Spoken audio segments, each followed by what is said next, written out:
Alright, so today guys, we're gonna spend the day in Dunedin City and show you the best that the city has to offer.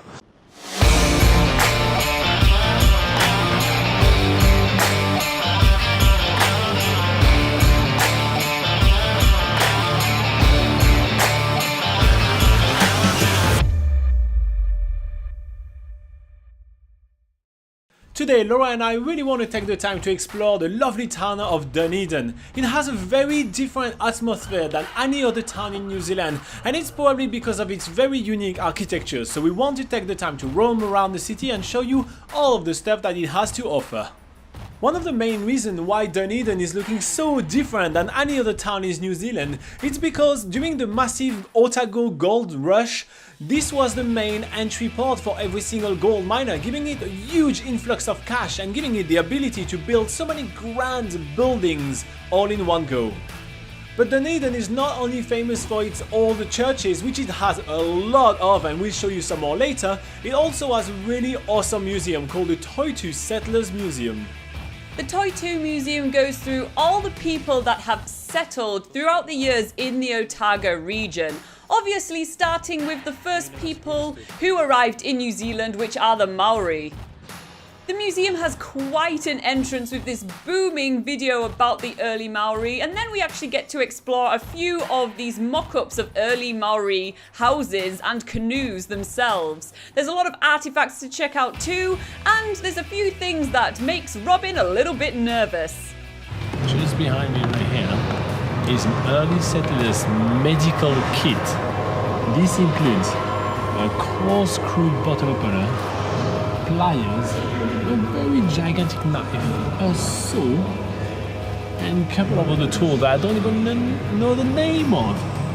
Look at this stuff of a nightmare, and this was a medical kit. After the Maori came the European settlers, and mostly in Dunedin that was British and Scottish people. So we see a few of this old Victorian artifacts that they brought along with them, like the penny farthing. And this is when the city of Dunedin started to be built. It's actually really fascinating the hassle these guys had to come through to actually migrate to New Zealand, and we actually see a mock-up of what those migration ships used to look like. The collection then moved on to the more modern days with a lot of appliances from the 50s and the 70s. It is quite funny to see how much things have evolved since then. I've never seen a fridge that big and that bulky that can contain that little. We then move on to the next section of our Dunedin exploration, which is gonna take us through the massive Octagon, which is the city centre of Dunedin and the home to yet another beautiful church.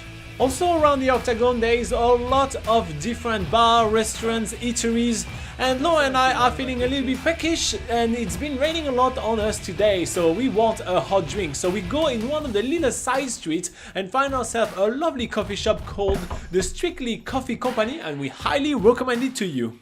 Their coffees and hot chocolate was awesome, and they have board games for the patrons to play with while sipping on the hot drinks. What else can you ask for?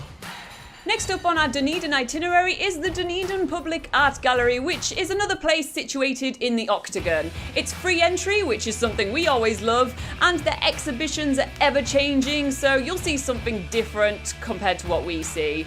There's a lot of cool and creative pieces, but there are a few disturbing ones as well. It must be appealing to some people. After the art gallery, we actually see a lot more art on the streets of Dunedin. There's a lot of street art, which is really cool, and we're making our way now back to the Hogwarts Backpackers, which has amazing views of yet another cathedral in Dunedin. But we have to take the time to mention how awesome this Backpackers is, basically because it's called Hogwarts, so it's a Harry Potter themed hostel. But sadly, there are no house elves here to do the dishes, so you're gonna have to do them yourself. I'm guessing there's some gold in here. Oh, it's locked. Those elves are keeping this well and truly locked. You cannot get in.